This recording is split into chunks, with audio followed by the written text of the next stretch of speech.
Ahmad is 27. He left Nepal to build football stadiums in Qatar.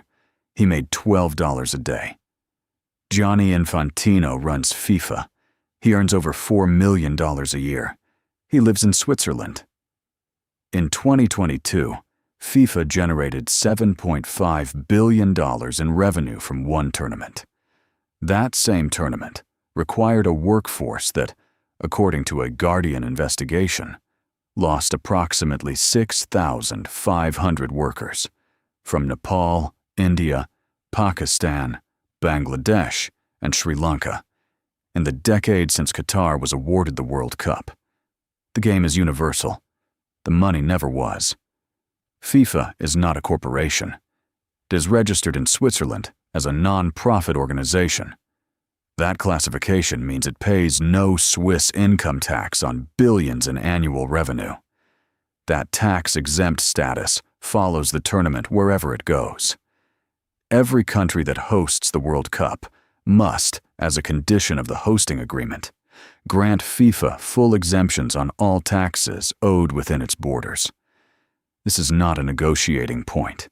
It is written into the contract. The United States granted this for 2026.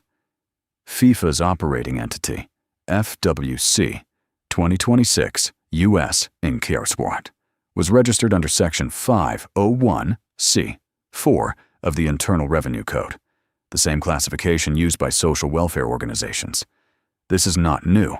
This is the pattern. 1994, United States. Tax exemptions. 2006, Germany. Tax exemptions. 2010, South Africa.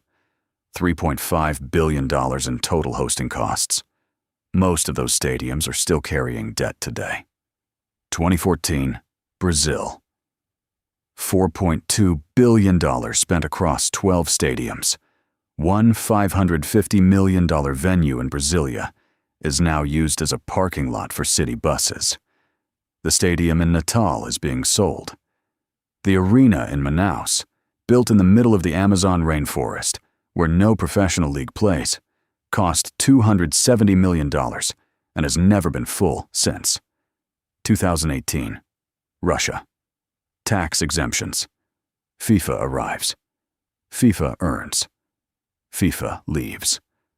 What stays behind? Empty venues, municipal debt, and signed agreements that transferred financial risk to citizens, while profits returned to Zurich. For the 2023 to 2026 cycle, the one that ends with this summer's tournament, FIFA projects total revenue of $11 billion. A new record. That figure does not include what the host government spent to secure the bid. Ahmad borrowed $1,000 to pay a recruitment agent before leaving Nepal. This is standard practice. The system has a name: debt bondage. A worker arrives in the country already owing money before earning a single wage.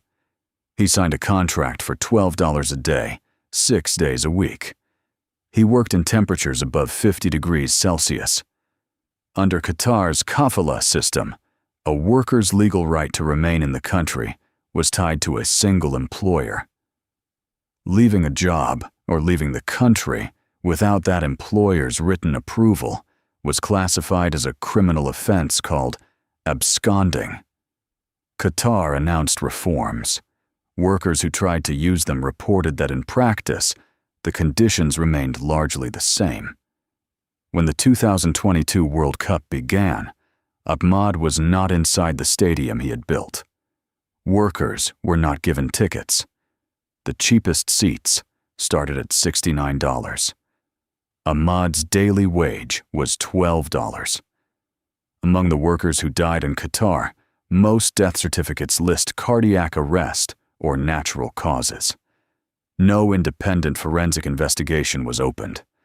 FIFA did not request one. Qatar's Supreme Committee confirmed 3 stadium-related deaths. The Guardian's investigation documented 6,500. Rights organizations consider both figures undercounts. FIFA did not pay Ahmad's wages.